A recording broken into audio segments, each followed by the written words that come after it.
Hi, everybody. Welcome back to the SOM TV podcast. This is Jason Wise.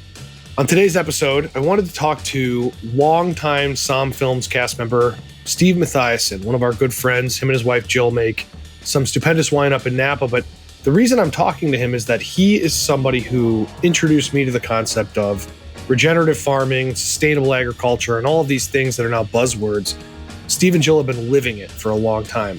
We're going to talk about biodynamics, organics, all of these different concepts, and I hope a way that is not just understandable, but also semi-entertaining as well.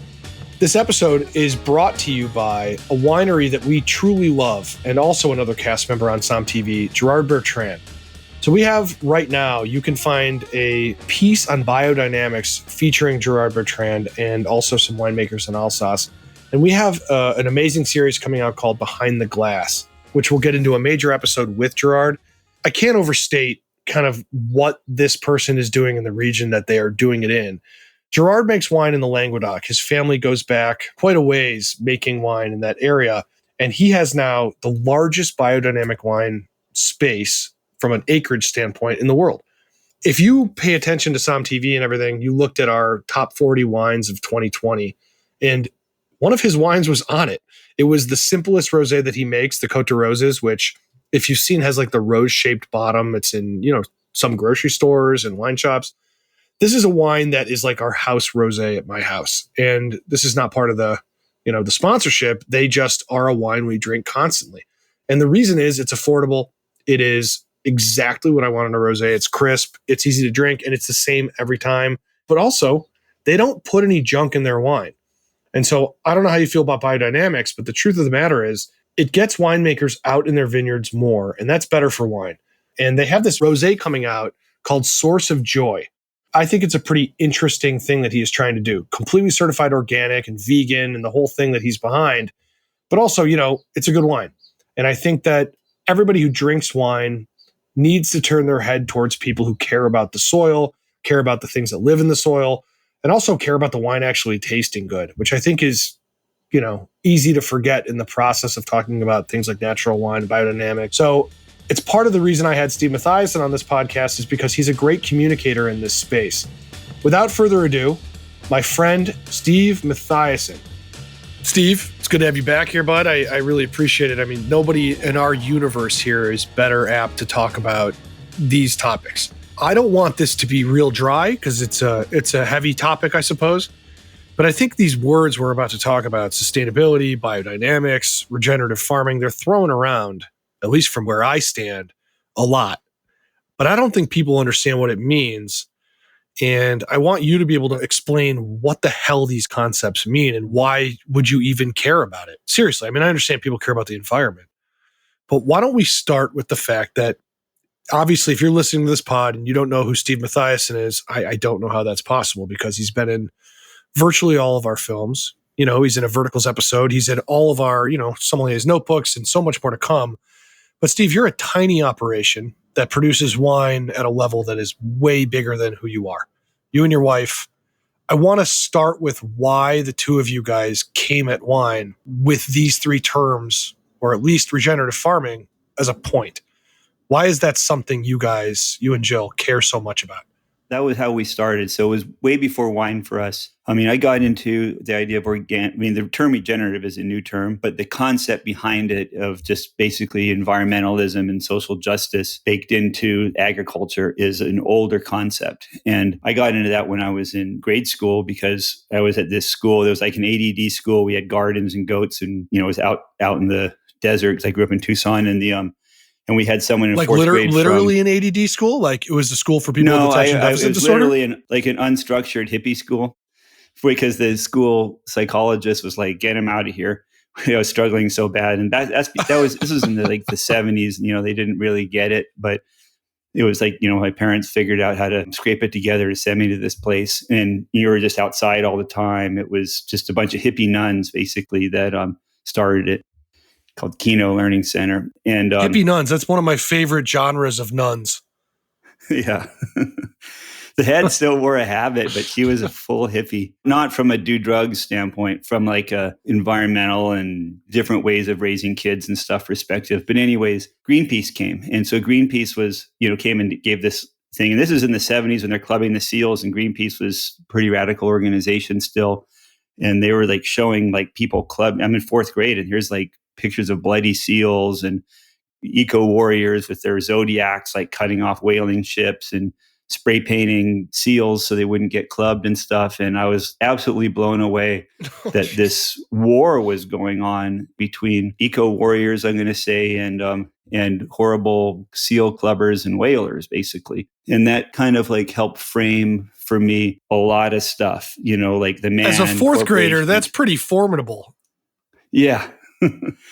Again, nature was always where I got my solace. And so I just kind of formed who I am. And so, fast forward many years, and I wanted to work in organic farming. So I got an internship working for on a pesticide reduction program, working for the consulting company that was helping the technical side of this pesticide reduction program in the Central Valley of California on almond orchards, which are heavy pesticide using crop. And Jill was working for the nonprofit that got the grant to organize and create this program where farmers would try these experimental techniques of reducing their pesticide use. So that was kind of where our heads were at. Jill was already working in the fields, like fighting the good fight, traveling all over the state and trying to organize farmers to like have breakfast meetings and stuff and share their information, because it wasn't coming top down from the university system at that time. So sustainable practices had to come from innovative farmers sharing with other farmers. And so Jill was trying to facilitate that. So this program was like these almond farmers would pioneer these sustainable ag practices, and the idea was get other farmers to try it and see if it would work. And this consulting company was kind of giving some help on that, and they needed an intern to go and gather information, count earthworms, count beneficial insects, and that's the job I got. So that's how Jill and I met. There's this whole community of sustainable agriculture in California. This is in the 90s, and Jill was like really central in there, and I was trying to get into that and have that be my career. When a lot of people who do this, it's sort of their only identity. And the crazy thing is you make delicious wines that don't necessarily need this as an identity. I know it sounds strange what I'm saying, but you don't have to know this to enjoy your wines. If you do, they're tastier, they're wonderful, they have more meaning. When I look at the concept of you, you don't wear this on your sleeve and yet you live it. I don't really know how you do the balance, honestly. Yeah.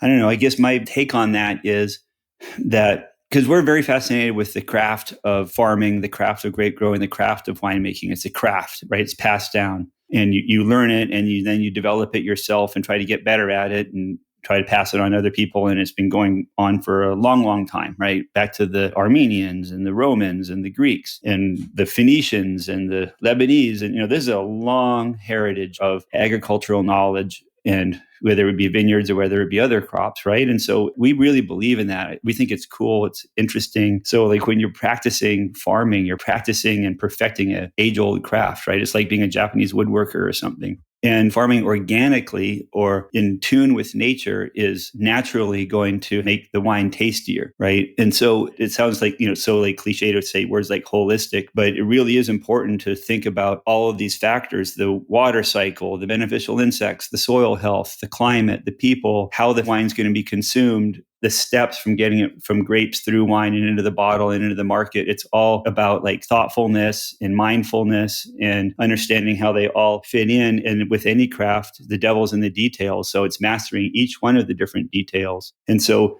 shortcuts like using Roundup, that's not part of making great wine, because by definition, it's a shortcut. It's a cheat. If you're truly trying to master the craft, then you're approaching the whole thing of it. Well, all right. Since you brought up Roundup, I think this is really important to mention. It is something there's so many people feel so passionately about. We're talking about glyphosate, which is a chemical developed by a very large company that people hate. I mean, it's obvious. It looks like it causes cancer. In fact, I believe it does completely. It looks like it's evil in all regards. Why the hell would anybody use something so evil? And we're going to get to these terms of biodynamics and regenerative farming. As I said, nobody's more qualified to answer than you that I know, but why use Roundup at all? It's a shortcut, but for what? What's the point? If it's so bad, why use it? Yeah, that's an interesting one. I mean, it happens to be unbelievably effective. And so it's almost like magic. Your weeds go away. And so, it was absolutely revolutionary when it came out. I remember when I was at UC Davis, they have a department of weed science, believe it or not. It's not cannabis, it's weeds, and so they have the professors are like, they're weed scientists. And so they study the life cycle of weeds and they study different herbicides to kill them or they track invasive weeds that are moving into the country. So I remember there was this sign on one of the professor's doors that said, right now, over half of the world's population are pulling weeds. It's insane how much weeds have had an impact on the human effort to grow plants agriculturally. I mean, anyone who has a garden, you got a ton of weeds. So you can imagine for farming. And so Roundup is this miracle that solves that problem to a large degree, and as do a lot of other herbicides. And so the interesting thing is a lot of the other herbicides are way worse than Roundup from a cancer or environmental perspective. So targeting Roundup as the herbicide, it's just, I dropped that name because people know it because it's the demonized herbicide, but really it's no different than any of the other herbicides. And there's a whole bunch of them. In many ways, it's less bad than a lot of the other herbicides. So there's a lot of movement to Roundup from the really nasty stuff that has been to a large degree phased out. One of the unfortunate things is since Roundup is such a pariah right now, people are moving back to some of the old worse herbicides instead of Roundup. And that's kind of the wrong direction. But and so the focus shouldn't be Roundup, it should be herbicides if we want to, actually talk about something that means something. Yeah. Yeah. That makes a lot of sense. But okay, so it gets rid of weeds. And I guess the other question is, without using Roundup or herbicides or whatever else we're talking about, can you still make, I guess agriculture is wine, but can you make wine profitable still? I mean, how much does it undercut the problems of labor and pulling weeds, as you say? I've seen your guys' vineyard with the cover crop. It's wild, There's quite a bit growing. I guess that's a loaded question I'm asking you, but how do you still make money with wine without using these? And can you make more money? Right. It's not all about money, Steve. It's not all about money. I use that as a thing people can quickly understand, because my thought is if you're using a cancer-causing substance, it has to be for some net gain. I mean, why else would you do it? To me, I can't understand. Yeah, exactly. Those are like psychopath farmer or something. So some vineyards are easier than others to deal with the weeds. There's lots of different ways of dealing with the weeds organically, but most of it involved tillage under the vines, and there's a carbon footprint component to that. One of the arguments about Roundup or any herbicide is that they're lower carbon footprint because you have a very light, simple, low horsepower tractor that sprays this stuff once instead of a stronger tractor that's pulling the dirt from underneath the vines. So it's more diesel, and then it's moving the dirt around, releases carbon from the soil into the atmosphere, and it increases our carbon footprint. So part of regenerative ag is less tillage. And so there's a conflict there between avoiding herbicides and reducing our carbon footprint. That's where voting with your dollars comes in, because we need to expand the size of the organic market so that there's more people doing it, and then more companies can develop stuff and sell it to the organic market to deal with the weeds in a non-herbicidal way. So for example, the Monarch tractor is a new tractor coming out that's electric, that's coming out this year. It's the first American electric tractor. It's named after the Monarch butterfly, and the reason that Carlo Mondavi is one of the driving forces behind the Monarch tractor, and then one of the reasons you want to do it is he's a committed environmentalist. And so that answers the problem of the tractor diesel component of the weed management. The motto of sustainable agriculture is towards a more sustainable agriculture. It bothers me when people say, I'm sustainable. You could say, I'm organic. That's a legal definition. I'm sustainable. Well, hang on. That's like saying, I'm a good person. Well, we all have faults and sins, and, we're all trying to be good people, right? We continue to aspire to be a good person. We work on it every single day. That's like sustainable agriculture. And so as we get more tools to allow us to have better, more economic alternatives to Roundup, so it's going to be easier and easier to farm organically. But the short answer is that you can make money farming organically, but it is more challenging, more difficult. And there are trade-offs, like using tractors, or it might take a little bit more irrigation water because of the weeds, what have you. But the difference between now and 10 years ago is unbelievable. We have some organic herbicides that are okay, like we're using one made from coconut oil that kind of burns the leaves back. There's stuff coming down the pipeline. And so it's, we're going to get there. Yeah. The way you put it, that it is an ongoing process. It is not something where it's, we check in quarterly to make sure we're sustainable is, I think, a Yeah, really good exactly. way to put it. It's like working out or something. You could Yeah. be in shape, but that's something that requires management, and then there's levels of shape. Mm-hmm. That's the first time I've heard it put that way. And I think that really makes a lot of sense. When we talk about regenerative farming, I can't tell you with the recent, I'm not going to name any names, okay? But the recent onslaught of people who have wine clubs and such and want to offer regenerative wines. And instead of calling themselves a winery, everyone's now a farm and all this stuff. And again, I'm not going to call out names. These are some of my friends, but it's got a air of bullshit that I'm just going to say flat out around it. Now, I'm not saying it is bullshit, but I'm saying it smells like it. And the reason is it's so esoteric and misunderstood, I think. Can you plainly explain what this concept of regenerative farming, what it is, what does it mean, what should it be, and is it bullshit? I mean, can people actually maintain that word, whatever your definition is? Okay. Well, there's actually now there's a regenerative organic farming certification organization. And we're actually in communication with them now about becoming certified regenerative because we want to have some meat behind that term. It's like organic farming is a legal term. You can't legally say that you're organic if you're not certified organic. And that's really important. That word means something. So it eliminates the bullshit, especially in a complex market where you have a middleman. You go to the farmer's market and you know the producer and maybe you visited their farm and they might not be certified organic, but you're like, I like them. I trust their values. I think we're on the same page. That's great. That's like where it should be in terms of the relationship with where you get your food. But as soon as your stuff goes to a Whole Foods, you don't know whose tomatoes those are. So if it says organic, they're not making that up. It's organic. There's a paper trail that goes all the way back to the field and everything they did, and they're audited. We have our organic inspection happening next week, and they're going to look in our barn, snoop around. We have to show all of our receipts. We have to show everything for the last year so they can to get our certification renewed. And that's for just regular organic. Organic's real simple.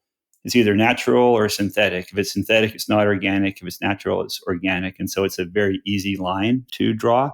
Regenerative was basically like, let's take organic. The problem is, though, organic had, that very simple, straightforward definition. You have a lot of larger farms, which is great, have adopted it, and they're going to the letter of the law, right? So they're doing nothing, in some cases, doing exactly organic, but nothing extra. And the original ethic goes back to that Greenpeace back in the 70s. There was an idea around organic that extended way past the letter of the law. And I think regenerative ag was like an attempt at getting back to, getting beyond and getting back to that original mission of, you're not just not using synthetic pesticides and fertilizers, but you're trying to heal and improve the planet and the people. And, people didn't talk about carbon footprint in the 70s when organic was getting going, 60s and 70s, but now carbon footprint is a really important factor. They weren't talking so much about labor equity back then in the organic movement. And now how do you incorporate labor equity? So regenerative, the definition, according to the certification agency, so we have to go with, hopefully they're going to sort of fine tune and codify that definition, is organic, number one, but also there's a labor component. And so they're going to work with basically like fair trade standards, or the Equitable Farming Initiative is a different certification agency that we're working with. We're trying to work with Equitable Farming Initiative they're aimed at bigger farms. So we're going to work with them to see if they can fine tune their regs for smaller farms. So there was a third party certification on your labor. It's not like we take care of our people, but like third party, like what benefits are they offered, wage, workplace conditions, all those kind of things. Continuing education, participation in company decision making, transparency in company finances. There's a lot of stuff that ties into the labor component that you could actually be certified on. It's astounding to me that you would take this.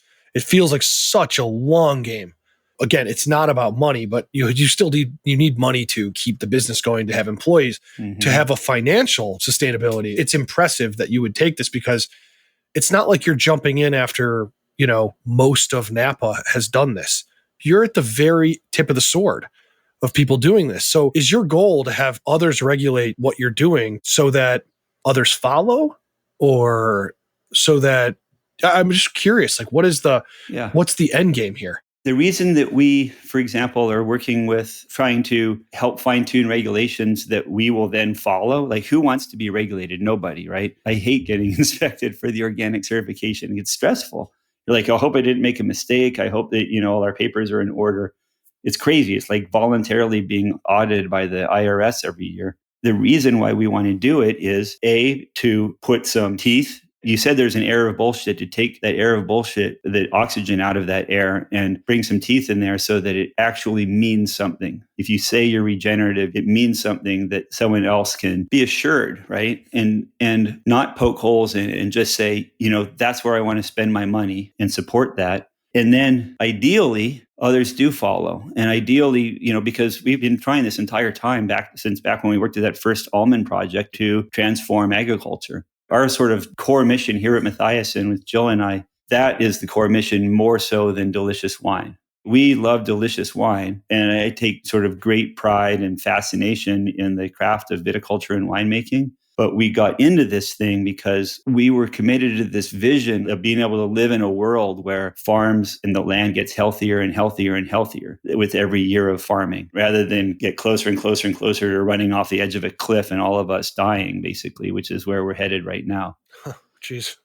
We can enhance beauty and life on the planet through feeding ourselves wonderful, tasty stuff that's nourishing and tasty. The kind of food we like to eat are people that cook food that's tasty and nourishing, like Chez Panisse. Alice Waters has always been such an inspiration, supporting local farmers and getting the tastiest vegetables there were. So you'd go there and be delighted and nourished at the same time by this amazing food. Doesn't matter how good of a chef you are, if you don't have that carrot that she got from Bob Kennard in Sonoma County, you're not going to taste as good. And so that's the amazing thing about it, is all the beauty that comes in with eating and drinking can also be improving the land. And that's, we just have this vision that I don't know why we got that vision, other than I said that seed got planted years ago, but it was more than that, because I remember at that same time, the magic of planting radishes and the radish seeds coming up, and, it was in Tucson. And so it was we were connected in with corn and green corn tamales, and, family, we hunted. And so it was eating delicious meats that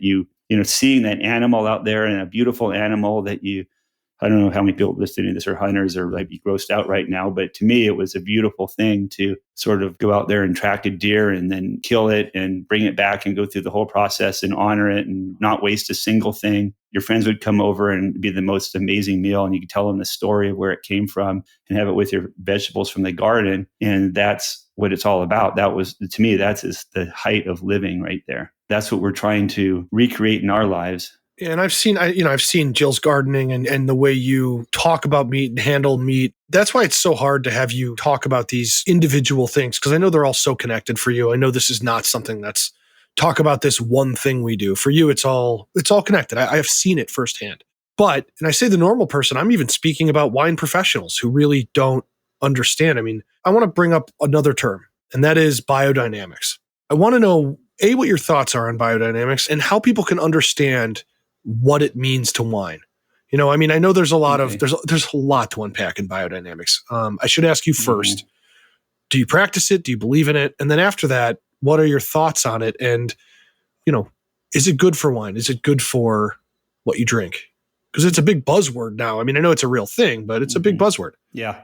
We don't practice biodynamics. There's ideas from biodynamics that we have incorporated into our lives and into our farming. But biodynamics, strictly defined, is a discipline that sort of has, a set of assumptions. Rudolf Steiner is one of and Goethe or some of these sort of philosophical parents of biodynamics. And there have been people along the way that have added to it, but it's a kind of a mystical, I'm going to call it a mystical, constructed sort of framework through which to view the natural world, that involves movements of the sun and the moon and constellations, and it involves a lot of appreciation and channeling of cosmic rays. I think that that's super cool, but I'm more of a empirical scientist type of person. And so I kind of geek out more on ecology and sort of energy flow and ecologies that you could measure, and tree life and tree, I think of a tree as definitely as a sentient being, but we know that scientifically, that they're communicating in various ways through fungal networks and root grafting and volatiles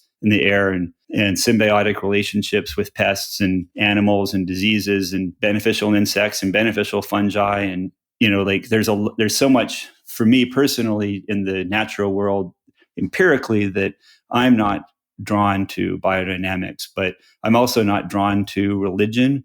But I definitely respect and appreciate that a lot of people enjoy the structured approach to deepness that religious thought can provide for them. Just for me personally, like, when I think like my dad dying and things like that, I think about his soul, but through my own way, not through a religious framework.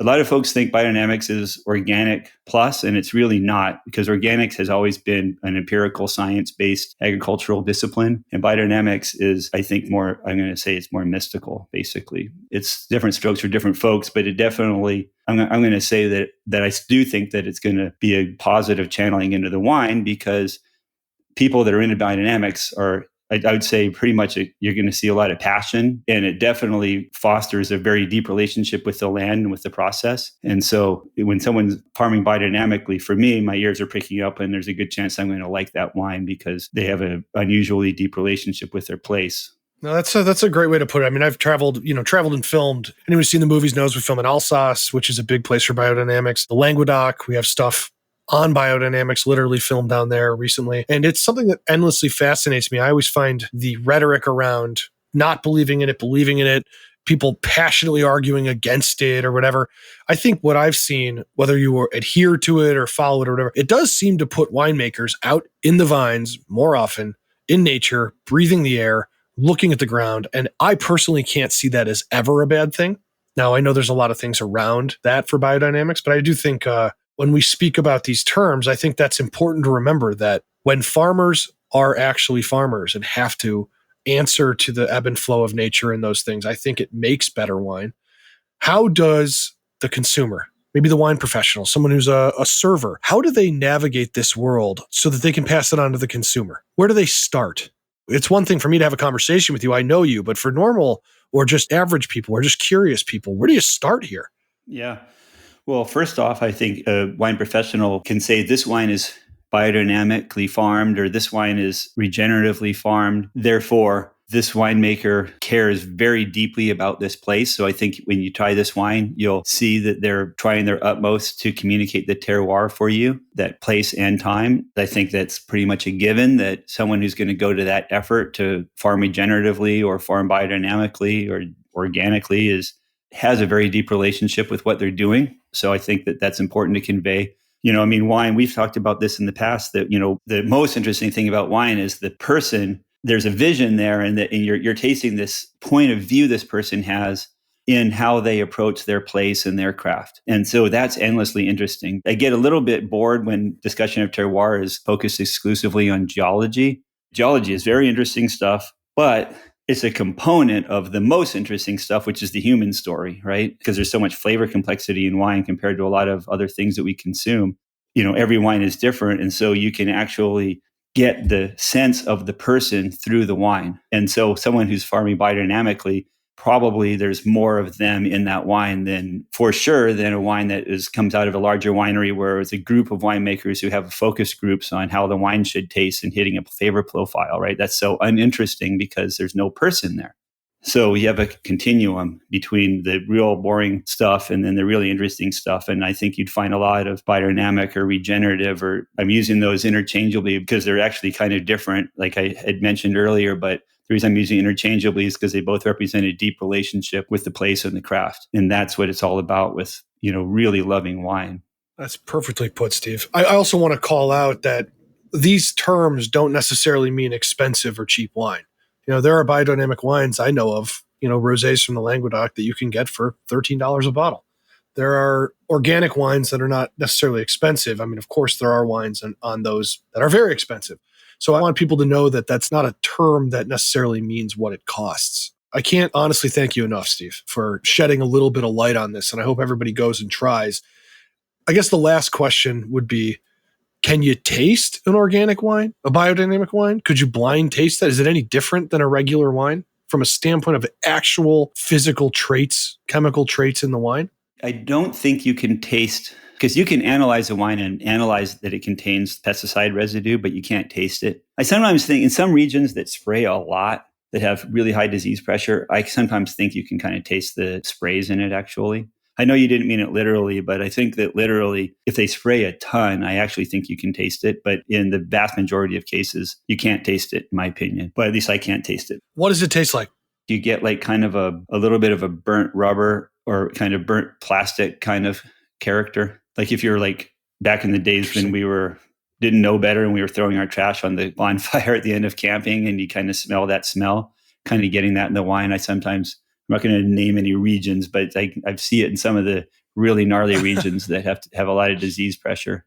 Focusing on the positive, can you taste the life in the wine, the vibrancy, the, I don't know if buoyancy is the right term, but I'd like to think that you can. There's very few wines I like that weren't grown organically. I just had a coffee tasting and with a coffee roaster, and I was asking her, how do you not get wired when you're trying all the, there's only so, when you make a drug, there's only so much of it you can taste, right? And the problem we have with wine is we can only drink so much of it. So you have to make every bottle count, right? Why would you drink a bottle of wine that isn't good when it is alcohol? So every wine has to count. So we have wine every single night with dinner, 7 nights a week. But, we sometimes finish the bottle, sometimes we don't. It's one of the reasons we make and drink lower alcohol wine so that we can drink our wine with dinner and have a wonderful meal. So it counts every single time. And so I would say that 90% of the wines we're drinking are organic, not because we're seeking them out as organic, but because we're seeking out ultra committed producers who are uncompromising, who go all the way for what they're doing, for their farming and their winemaking. And part of going all the way is doing it organically. Man, you're like you are like I would follow you into a river, Steve. It's so good. Keep going. So how do we on? Let's get them. Let's take that hill. Let's plant the organic flag up there. Love it. I love it. It's great. It's great. It's great. It's part of going all the way. Let's do this. Are we messing around? No, we're trying to get the very best grapes on this land possible. I think part of that is organic, and a lot of other winemakers think the same thing. And so I find over and over again that when I love that wine, they're farming organically, whether it's in Oregon or France, harder to farm places.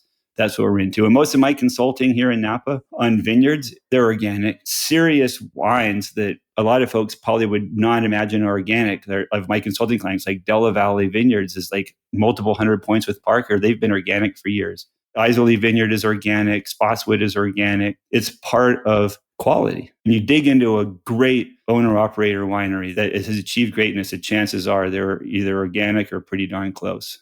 Fantastic. And then you have these huge amounts that aren't, and you're like, well, guys, I guess you don't want to be great.